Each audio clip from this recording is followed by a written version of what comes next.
Welcome, ladies and gentlemen, to the first ever 2v2v2 Keystone Masters Royal Rumble. I'm Lithy, and with me are Bookmark and Grant, and we have some exciting games prepped for you guys. We're seeing some interesting lineups here, and Grant, Boomkin, Destrolog matching up against some unholy Death Knights here. What you're thinking of these teams?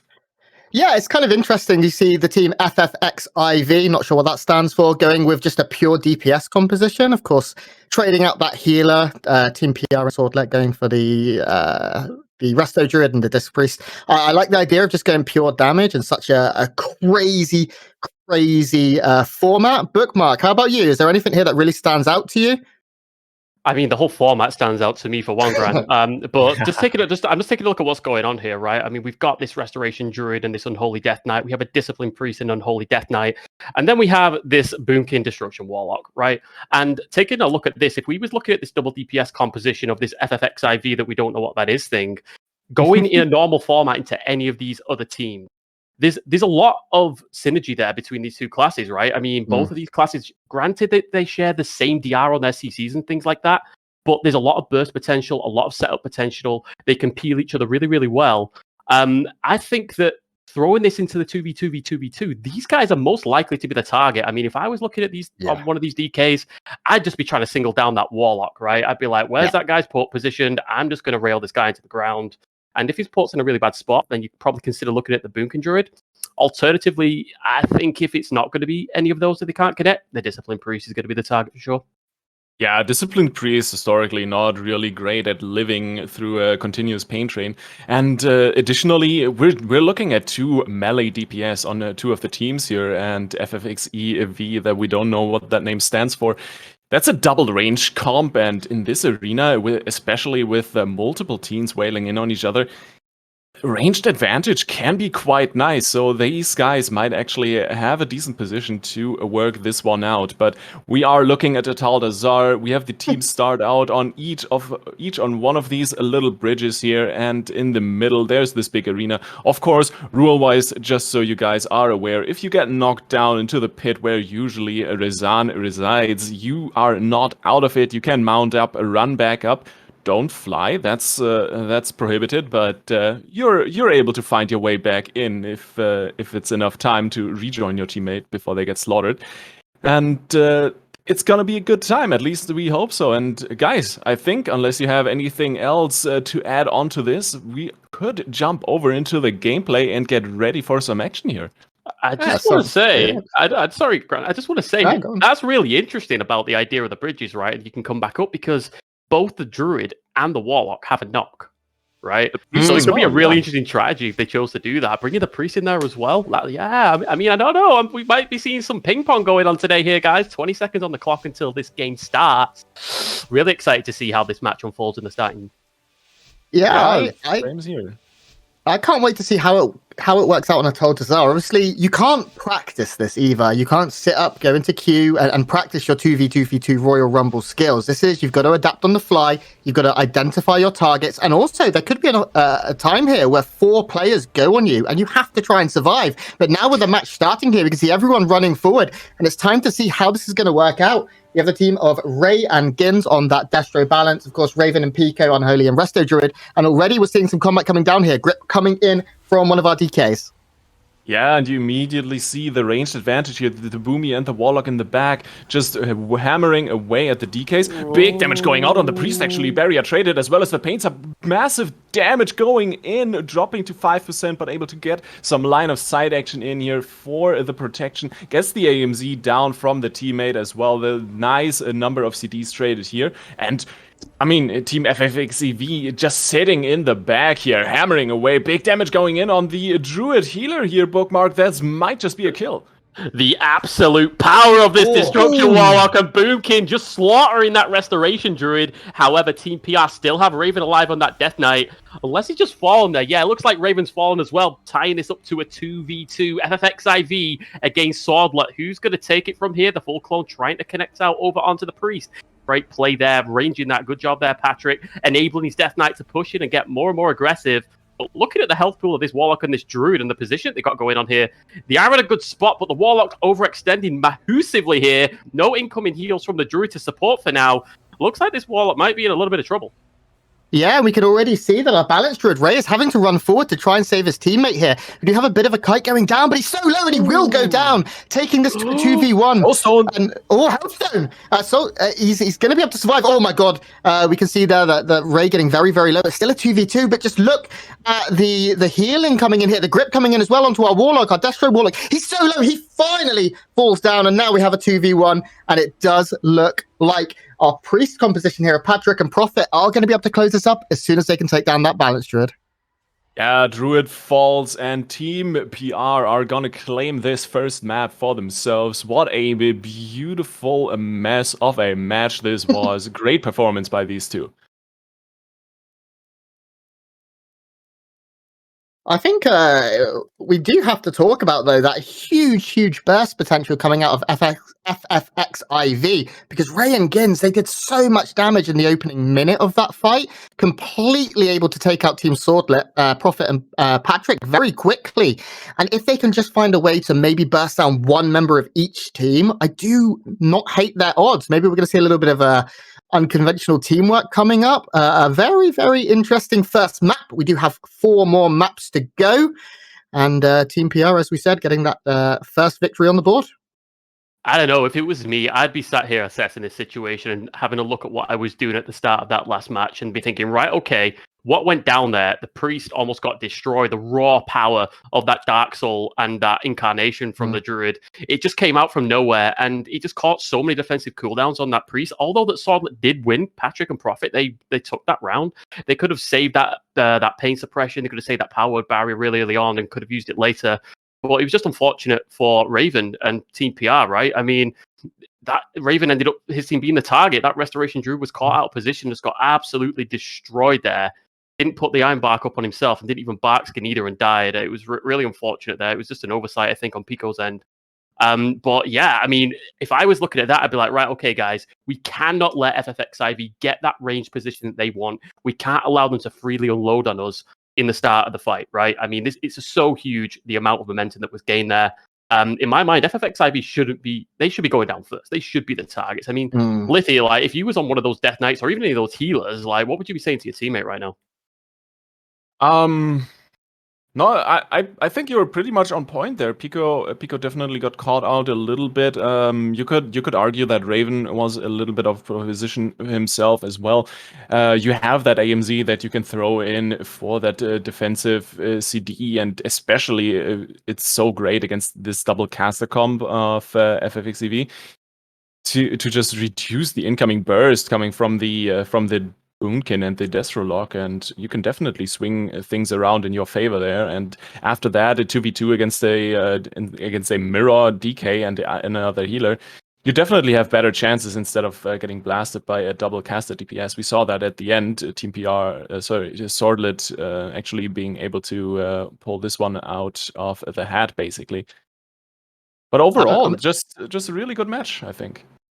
I'd certainly be interested to see, both of the DKs maybe getting a grip onto the Boomkin nice and early. Of course, with the Warlock, he's got portals, he's got a lot of room to escape. But the Boomkin probably doesn't have quite as much maneuverability, as much mobility to get himself alive. Defensively, still very good. But when you have, as we said, 4 players bursting you down, which is certainly the potential if PR and Swordlet team up, we could see FFX IV get bursted into the ground very, very quickly.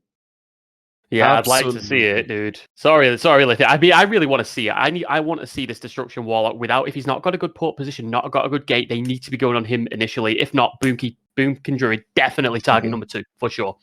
Yeah, I totally agree with you there, but I think we have more than ample opportunity to watch those Warlocks get absolutely murdered, since we have a few more maps for you available. Ataldazar, I think we're going to leave that one behind, swap over to the next one, and then we'll be right back for you guys.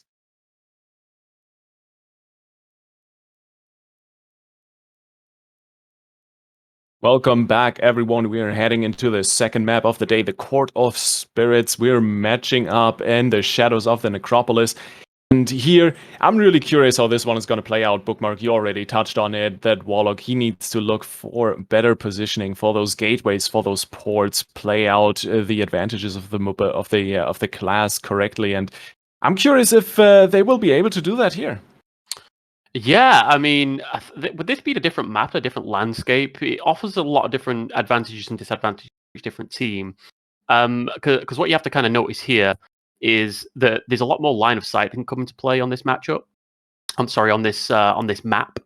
I think that it's going to be really, really important for the Warlock to, as soon as the match starts, honestly, just get that gate down and just kind of play around it and just adjust his gate accordingly based on whether or not he's going to be taking damage. That's what I'd be doing, because I'd be very, very wary that on a map that has line of sight here, it's going to be a lot easier for the healers to be more aggressive, to push in, to allow their DKs to spend some uptime on these casters who are trying to sit back and just get some damage out. So I'd be very, very wary of that initially. But generally, in the grand scheme of things, I'm standing with it that I think that you have to be going on this Warlock or this Boomkin or ultimately the Priest, because the Restoration Druid, although that you would kind of think that they're not in the strongest spot generally in PvP at the moment in Shadowlands, that is probably the most tanky of the bunch, right? You know, the bear form, the healing, you know, as a target to target, it's definitely the most tanky of the bunch. I wouldn't want to hit that Restoration Druid off the bat. Yeah, I think this will be, as you said, very difficult for our double range DPS class. There is a lot of line of sight, and as we load into the map, you will get an opportunity to see that. One thing to point out is the crypt in the center of the map does not provide line of sight. Things like the stairs do. So we'll load into this match now and see how this one is going to play out. See if Swordlet can pick up another win. FFXIV can try and improve in second place, or Team PR, of course, coming third in the first one, can improve. Countdown has begun, guys. Do we have any very quick predictions? Anything that you think will have changed? You've got 15 seconds to wow me. I'm pretty sure teams are out to murder Swordlet here. They're gonna go down first. Maybe. Yeah, Swordlet should go down first. Like in an ideal world, I think. You know, I don't know. Kill the Warlock. Let's go. The gates are open, man. Let's go. Let's kill things. There you have it. The Warlock pushing in right away. Bookmark, you were on point, getting that circle down early for those teleports. You can see Swordlet on the right side there, a little bit slower on the push here before they go in. Actually, now connecting on the Warlock. There's the Druid popping out of stealth. That's Pico looking for some heals. No, never mind. Actually, that is the Boomy looking for some damage here, getting in with that Incarnation, with that Celestial Alignment, getting those Star Surges out. They will hurt. And the Priest getting fired up and getting knocked out. The AMZ goes down, but the Rapture was not enough to keep them alive. Unfortunate events happening here. Now, we do have the potential here of Battle Res coming in. We saw it in the first game with the Soul Stone. Doesn't look like that is going to happen just yet, as we do see another player going down here. The Warlock and the the Destro Lock and the Boomkin still standing strong. They're in a 2v2 once again, I believe, here. And actually, Pico's starting to get a little bit low. If he can be collapsed upon, he may well go down. He's, oh my god, surviving with 5% health there, but is going to be able to retreat, get himself healed up a little bit more. Our Destro Lock, we said he needed to be taken down early. He's had free reign of this game so far, Bookmark. Pico stabilizing, caught up into the coil. Full Fear about to connect, and Stable Affliction does come out there. Hots have dropped off. Pico's going to be okay, though. Who's in trouble at the moment is going to be Raven. Out of range there of the heals, line of sight there from the little post on top of the center point. You can see the Warlock and the Druid, the Boomkin Druid here, doing a great job at just kiting here, playing reserved. Raven's kind of overextended here, putting Pico in a bad spot. The AMZ comes down, gets destroyed. Just gets destroyed. That Warlock just tears a hole straight through Pico there. I mean, it's to be expected. You cannot leave a Warlock. There's the res. Oh, getting back up. That DK in the Cyclone on 2%. That might just be the end. The Boomkin laughs and calls down his Inferno stars and whatever else you can conjure from the cosmos. And with that, that's gonna be Team FF14 claiming the victory here. I'm surprised. I am surprised too. We really we talked about the emphasis on taking out some of those squishier healerless teams or healerless team, and it did feel like they were ignored for quite a long time. I know the action started, of course, with Ray in stealth, able to get in and do what he needed to do, get that burst off nice and early. But Gins was left almost completely untouched for such a large majority. I didn't see him have to use a lot of his warlock mobility, and they just dish out so much damage. And with that, they pick up their first win. Very, very, very well played by them. But I feel like Team PR and Swordlet need to adjust. They have to take them out now, surely, in our next map. Yeah, it has to be. It's about time that Team PR pull out a win here. We've seen Swordlet take a win. We've seen FFX IV take a win. I don't know. I think that Raven and Pico, they need to pick up the game a little bit here. I saw a couple of mistakes come out that could have been avoided. It's just positional things, really. I think at the end, if it had kind of stayed a little bit closer together, hitting the target that's closest to Pico until they stabilize would definitely have brought them to a much more secure position to take that fight at the end there. Probably a lapse in communication there, but I do believe, I'm seeing Raven dishing out some decent damage. Maybe going into this next game, we're going to see a different performance. Absolutely. The focus on the Dispriest was great. The kiting from that double range DPS comp as well. And we'll see how that works out on the next map for these guys, because we are not done yet, guys. Don't go anywhere. We'll be right back with more action.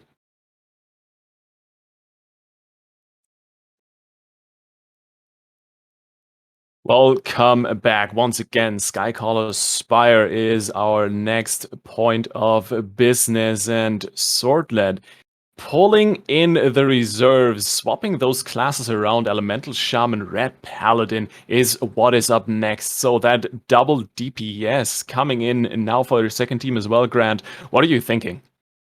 I mean, I look at this composition from Swordlet and I see burst, burst, burst. The Ret Paladin and the Elemental, when they pop all their cooldowns, something is most likely going to die.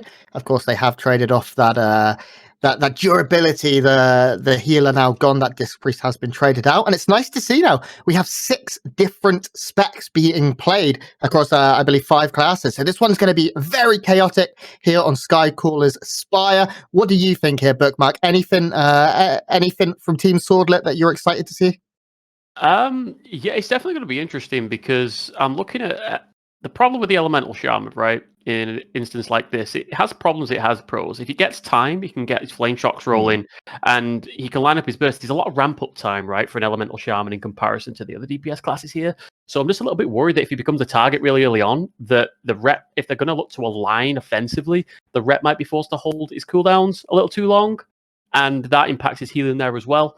He needs to pop wings to kind of keep the Shaman alive. So there's some kind of like synchronicity there that needs to be from Swordlet. I think they just need to go offensive ASAP, and Prophet has to be very, very careful with his position, because if I was any of those classes, I'd be like, kill the blue, like, that's been the thing since the start of time, kill the blue. I don't know. It's gonna be very interesting to see how this plays out, honestly. I'm very impartial at this stage. I'm really, really curious how well Team Swordlet can stay alive, because we know that Elemental Shaman and Red Paladins have fairly good off-fields, and even better off-fields than Team FF14 with the Destrolog and the Boomkin. But, well, we'll see how that one works out. We'll jump right into this one. No further delays, and see how these teams measure up. Get the beautiful scenery caught in the lightning strikes on the Big Serpent. I mean, you gotta hand it to the R team, right? The BFA areas just look absolutely beautiful for some slaughter here in this Royal Rumble. Not just that, but our observer as well, doing a fantastic job giving us a pan. One thing you'll notice, this is a very big arena. There's a lot of room here. There's a lot of room to line of sight once again, probably even more than our last map. And we see our players now posturing, looking to see who they can pick up. Lots and lots of defensive positions being picked up here. This is our Rhett and our Ellie, and you can see they're just going to hide out for now. Everyone taking this one quite slowly. Yeah, the crowd favorites stood together there in unison. These guys are ready to pull the trigger, but they don't want to reveal themselves too much until the fight is underway, which is a very, very smart thing to do. A bit of a stalemate at the moment, right? People just kind of like playing Peep and Tom, poking in, poking out. We just got to wait to see for this fight to initiate, honestly, because at the moment we can't even see all the teams and the plays of each team's in the shot, right? That's how big this arena actually is, which does play to be advantageous for those really mobile classes, such as these Boomkin Druids, Restoration Druids, and things like that. It's definitely going to be interesting to see. There we go. First blood is drawn, not in the literal sense of a kill, but there is some action going on. The first grip comes in on the Shaman, and the Red Paladin immediately popping that sack, going for a Repentance here, actually. Doesn't quite connect because he gets interrupted. And Raven looking to just straight up murder that Paladin here, pushing in with the army and the Apocalypse proc, getting out of range of his healer for a moment here, but Pico has the heals ready. Red dropping super low actually forced that bubble out, and they're swapping over on the Shaman, and here is the off feeling that needs to come in. It does not, well, it's not enough. That's what I was going for. And they will be falling here right and now. Actually, the Red Paladin staying alive a little bit longer, but there's a very, very nasty Druid helping out on that one. Shaman actually anking here. Oh. And I don't think they are gonna stay alive much longer. This is coming down to a 2v2 for me.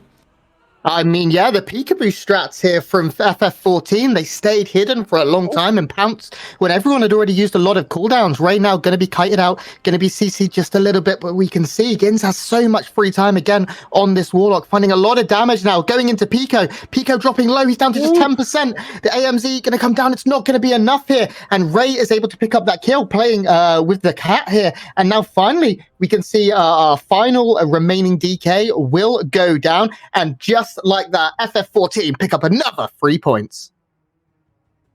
Yeah, don't you love to see it? I mean, I think it's been something else that's been said for the longest time. Don't waste anks in ganks. You're not going to have that ank for the next game. I think it was a bad idea for the Shaman to pop the ank there, honestly, to bring yourself back to life. If it had died first and the rep was still alive and he used it, it'd have made sense because he could have helped off heal and support the rep. But he's not going to have that now if he chooses to play that Shaman when we go into the next match. So that could be quite costly for them, and they may decide as a result of that to change composition, maybe go back to what they was doing before on that Unholy Death Knight Discipline Priest. But all in all, I think FFXIV, they thought out the box, they played the right strategy, just waiting for the right time to pounce, right time to strike, and it paid off dividends for them. Yeah, absolutely. I think the swapper over on the Feral Druid actually was quite interesting as well. Not sure how well that is paying off, but having that big burst out of stealth paired with the rake stuns and all the swords, it's a lot of utility that you can bring in. And after Raven blew so many CDs against Team Swordlet already, the DK is kind of sitting there, open water. You avoid the damage reduction from the anti-magic zone as well, since you're on Feral doing mostly physical damage. So I really like the swaps coming in. Team Swordlet, they could go further with this comp. I think they just need to pick better fights.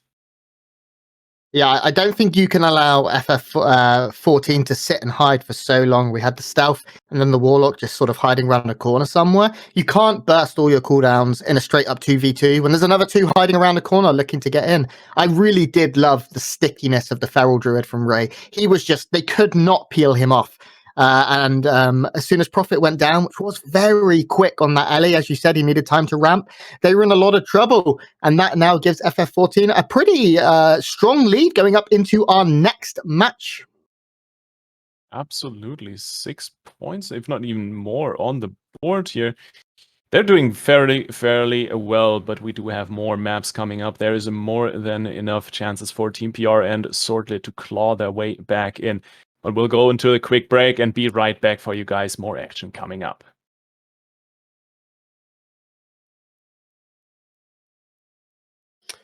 Hello and welcome back to the first ever 2v2v2 brought to you by Keystone Masters. On the desk today is Liffy Grant and my name is Bookmark, and we have the Isle of Gold to showcase to you today. We have 3 pairs of 2. We have FFXIV, Team PR and Swordlet. Liffy, big change has been made here this time around. Why don't you tell me your thoughts? Yeah, Swordlet once again swapping things up. The Havoc Demon Hunter and the Unholy DK coming in for them.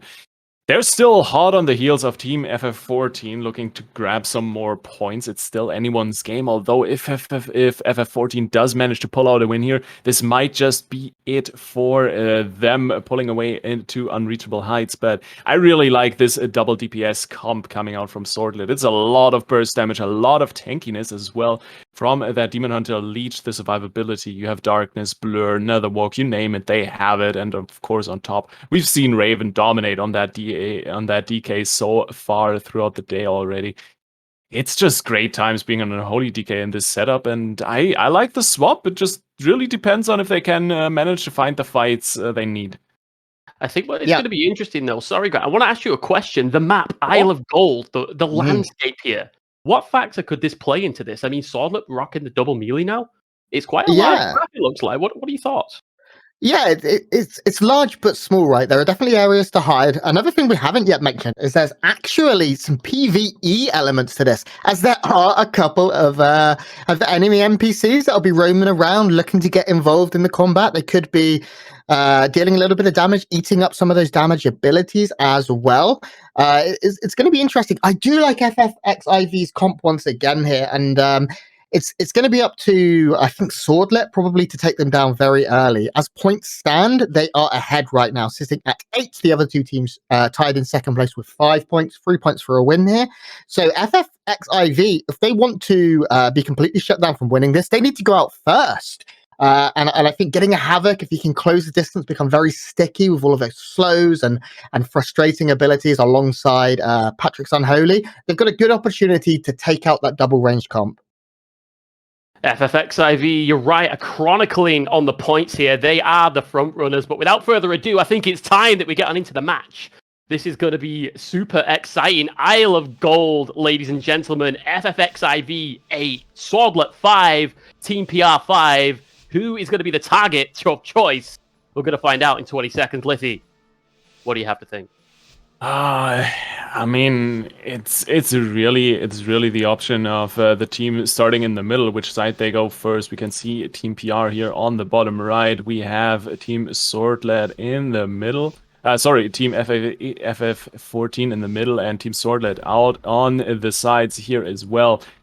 And wherever FF14 goes, the Carnage will follow, because that is the way it's supposed to be, and the Warlock going left. So Team PR versus FF14 is the first thing we will see here, and already Raven in a little bit of trouble, because there are a bunch of skeleton pirates here that do a fair amount of damage.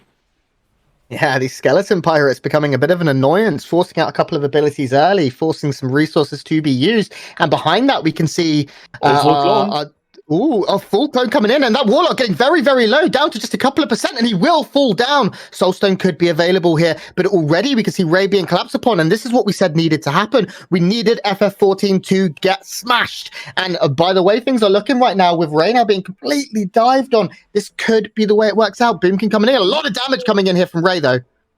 Ray absolutely destroying damage, but doesn't matter because it gets healed through, and you can see Team PR stabilizing here. The Army of the Dead was called from both the Death Knight and the landscape here. All of those zombie skeletons just managing to close out the deal against FFXIV. Very, very reservedly, though. We had Swordlet taking the back position, being that melee team. They knew that they didn't want to get in the thick of it there because they could potentially be the target, having no heal. But you can see here, unloading damage. AMZ has been dropped. Really, really good job there. Hopping into the sky here. Good job here by Prophet. Dumping out so much damage, but with his life so low, maybe the residual damage can take him down, and it does. The pet cleave comes out and knocks him down. Raven in so much trouble. Is Prophet going to survive? Pico with the MVP heals, getting their DK up on the last sliver of health there, and with a DH down on the dirt, this should be Swordlet's game to win Team PR. I'm confusing the teams, but they are murdering that DK. Straight up domination here from the DK Druid duo, Raven and Pico, claiming 3 points for themselves here. Cash in on a big 3 there, Grant. 3 massive points, and I think I completely agree with you, Liffy. Pico was MVP. Not only did he save the life of his teammate, he was able to dish out a lot of damage to Prophet when he took to the skies as that Demon Hunter, and just getting that little bit of extra damage in. Man, I mean, whilst you're in the sky there, you can't really do a lot. He wasn't able to leech himself up. Prophet falling down was the end of that game, and I was a little surprised because Swordlet, as we saw FF14 do in one of the previous maps, sat back, tried to pounce in late, but they weren't able to capitalize with that comp, and just like that, Team PR get their first win, and we will move on to the final map to determine who is going to take the championship here. I mean, it's so difficult, guys. I mean, being in that center position at that spawn point, you're forced to make a decision off the bat, right? Do I go left? Do I go right? Or do I stay in the middle and have everyone else just collapse on me, right? So when you're FFX IV in that position, you have to make a call. You have to push in at somebody, even if it's not in your best interest to do so. So losing that initial exchange, it was almost a given in a 2v2 scenario, right? I mean, Unholy Death Knight, Restoration Druid going into that, also having to contend with those mobs there as well.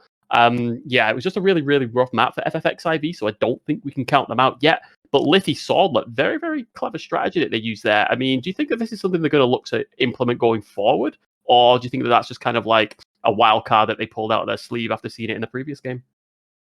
Well, they've been positioning wise, or we're already picking their fights carefully, really measuring up when they can go in to get the maximum advantage to themselves. And in terms of comp, I did like the caster lineup.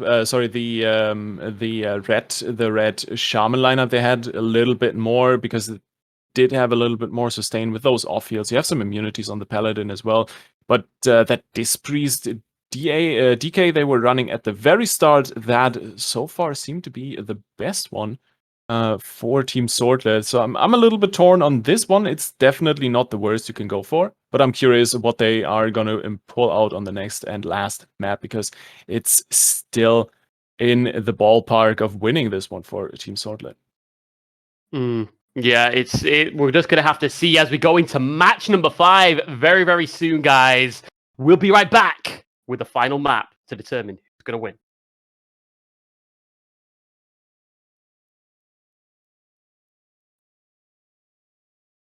Oh, ladies and gentlemen, boys and girls, denizens of the internet, welcome back to the 2v2v2 Royal Rumble by Keystone Masters. My name is Grant, and I'm joined by the ever-talented Lithy and the incomparable Bookmark for our final map of the day. We're going into Heart of Darkness, and this is going to be an absolute melee. Bookmark, first of all, taking a look at these compositions, it looks like we have reverted back to our initial comps, and that worked out very well for FFX 14. That doesn't work. What do you think is going to happen here in the Heart of Darkness? I mean, there's no line of sight. It just has to be said. You see the big golem in the middle, guys? There's not line of sight. So this is just an absolute free-for-all. It's just like, you may as well be in like Hillsbrad Foothills at the Battle of Tara Mill, just slugging out Chaos Bolts and Star Surges, because you ain't getting away from it here. So honestly, I think that there is some kind of advantage here for the range DPS team. Unless Team PR and Swordlet, they manage to jump onto one of those players really early on initially, right? If they just get on their mounts and run in there, I think that's the only way that FFX IV are not going to have the upper hand, so they need to be bearing that in mind going into this match. But generally, and if all things considered, if the opener is kind of a bit scuffed, I would say that the Discipline Priest team and FFX IV are going to be the two strongest teams. I just feel like a Discipline Priest is a lot stronger than a Restoration Druid when it's got its cooldowns available, especially group cooldowns with like the Barrier and the Pain Suppress, etc. So yeah, I don't know. I'm just not feeling good for Team PR in this one. I mean, Lithy, like, what do you think? It's so hard to determine, honestly. The big thing about this format for me in general is, yes, I do agree with you. The DK Resto Druid maybe not the strongest comp here between Team Swordlet and FF14, but then again, you gotta go with where the skirmishes start, which teams clash first, and if Team PR isn't the first one to get absolutely hammered from both sides, they might have a good shot if they come in late, pop their CDs late on a team that already expended a good chunk of their possibilities, and completely turn that one around in their favor. So that is something we need to keep in mind, which also makes this format so interesting to me as well. But in general, I'd love a Team FF14 to pull this one out, just running with that double caster comp the full time, just staying in the back. They used the range advantage in the Taldazar to quite great results already, but they need to put on a little bit more to pull this win out of the hat here. Yeah, and now we will get loading in here to the Heart of Darkness. FF14's double range team will not have anywhere to run and hide. We have the two other teams featuring healers. 30 seconds to go before we finally get to crown our champions. You can see the points on the screen right now. FF14 leading with 9, but it's very close. Swordlit with 7, Team PR with 8. Anyone's ball game right now. And we get a good look at the arena here. As we said, that golem does not provide line of sight. This is going to be a brawl. This is going to be mayhem. It's going to be a slobber knocker. 5 seconds on the clock. We're getting into the action, and you can see how close these teams are as we kick things off. Let's see here. Boomkin Warlock getting aggressive, pushing straight in here onto this Death Knight. No healer to be seen. Oh, They're not. Are you kidding me? Both of them fell off? What? Okay. Massive change. Pico, how could you? No way. I'm speechless. Sorry. Lithy, Team FF14 just gets completely taken out. That was a nasty knockback right there. I did not expect that one to come in. But that is one of the dangers of these arenas that you have to calculate in. And for now, these two teams, Swordlet and Team PR, are at each other's throat, looking to clutch this one out for themselves. Full Cyclone on the Priest. Got some penance heals coming in. The Vortex from Pico, beautifully placed, keeping the Priest in the clutches of that Unholy DK. And they're just looking to hammer the advantage home. The grip to the outside. Where's the knock-up? Oh my god. Pico and Raven going for the big brain plays here, Grant. Pico, just the MVP so far. He's been able to keep himself alive very well while staying at a decent distance here to get all of his CC out, get all of his damage out as well, as we see him with that owl weaving to get as much DPS as he can down. I mean, this is a real back and forth fight so far. It does look like our priest started to fall pretty low. Full penance trying to get in. He is now rooted as well. He's so low. Will he fall down? Oh, but Mark, it looks like maybe, just maybe with a barrier, he might live. Being gripped out the barrier, though. Did get locked out on that penance. Is he going to be casting his shadow? Managed to pick himself up. Yes, is he going to go up his time? It absolutely isn't. He does fall, and I still can't get over both of those guys getting knocked off, and there is zero chance that Swordlet and Prophet, more specifically, is going to turn this around. If he does, but look, what the momentum here. There's no way, Grant. There's no way. It can't be happening because see the survivability, the AMZ coming out right now as well. Just trying desperately to stay alive. That Druid's starting to fall down to 50%, but he has the hots ticking. We can see he has a rejuve and he has a life bloom on himself, and he is ticking up now. This is still very close as cooldown's coming back up. No, it will end just like that. Like a Raven swoops down, picks up the win for Team PR. They'll be moving on to 11 points and clutching out the first victory here in this overall 2v2v2 Royal Rumble by Keystone Masters. What a beautiful tournament, guys. Those were some lovely games, and Team FF14, man, that one hurts. That one hurts bad. I felt that one in my soul. That was so painful. They were still in a very good position to win this whole event, Bookmark, and unfortunately for them, one Cyclone tearing down the dreams of two double DPS gamers. I mean, I'm typing exclamation mark Pico in the chat because they're just going to earn a Twitter follow from me for that play. Like, my goodness. I'm very impressed. I was not expecting that, right? I mean, I knew that coming into this that we could see a lot of different crazy things with no line of sight being there, but I just didn't expect a double knock on the bat, right? Like, you just don't think that that's going to happen, but it did. Taking FFXIV straight out of the match here.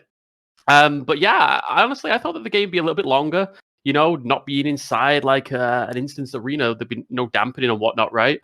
So I'm surprised that Patrick went down as quickly as he did. But then again, on the flip side of that coin, you've got Raven, that powerhouse Death Knight. The amount of damage that person is pulling out is insane. I mean, if the meters were visible, it definitely reflects that, right? Because Patrick just couldn't recover even through all of those big cooldowns, Lithy. Yeah, I think it was a well-earned victory by Team PR. Absolutely agree. They held their head high throughout the whole tournament and just clutched it out more than deserved. But guys, that's going to be it from us here for this very first Royal Rumble. Grant, Bookmark, any final thoughts on the format itself? How did you enjoy this?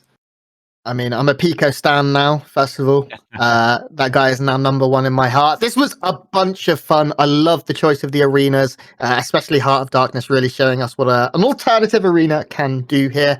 And nice to see the different strategies, the different classes being pulled in to play. Overall, a great great idea by Keystone Masters, and thank you very much for including me. Yeah, absolutely. I just got to say that, the format is beyond interesting. It really spices things up. It just throws in that extra element that you just don't really see in other formats that we have right now, even in like the battleground scene and stuff like that. It's always 2 teams, but having 3 teams, you do get that vibe of that open world PvP vibe. But at the same time, it's kind of fair because it's evenly split with 2 players in each team. I really did enjoy casting this today. I've had a great time. And I just look forward to the future of this, honestly. I'm definitely rooting for this as a format, for sure. I like it. Totally agree. It's been a great times, and yeah, taking you back to this old school world PvP vibe, and I totally can imagine this to be put on a greater scale, maybe even get a few more teams in, get more chaos, more carnage into this. But hey, we'll see what the future brings from my side. Also, thank you so much to Keystone Masters for including me in this. Bookmark Grant, it's been a pleasure casting with you guys today. It's been a great tournament, and from us, that's it. Hope you guys enjoyed it. Have a great night, and we hope to see you again. Until next time. Bye-bye.